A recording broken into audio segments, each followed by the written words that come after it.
I had nothing but God, and that's why I was like, okay, it's just me and you, God.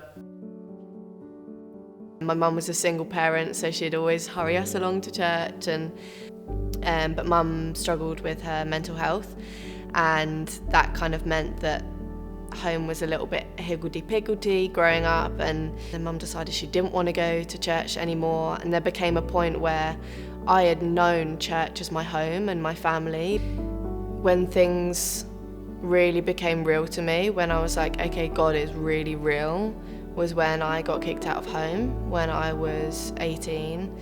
I had nothing other than God. The church picked me up. I think that's when my faith became pretty solid. Moved to Nottingham. In that year, I started working in a secondary school with kids on the risk of exclusion, and God just completely broke my heart for young people on the risk of offending, and basically just kids who needed someone to look them in the eye and say, I believe in you, there's more than this. Because that's who I was when I was their age. So I guess in that time started looking like what that could look like for ministry, what that could look like within church.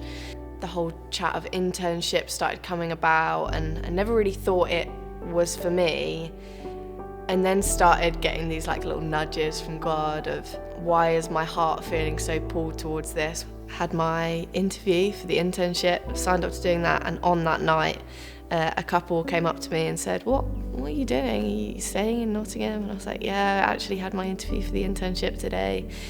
And they were like, look, get it or not, you can live with us. And I think that really sums up what God wanted to do for me. Was God wanted me to stay in Nottingham. He wanted to call me home, find a family and find a purpose. And it was so much deeper than I could have ever done myself.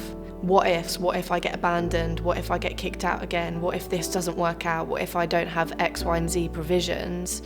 God turned those into even if you lose everything, I'll still be beside you. Even if those people aren't what you thought they were, I will be.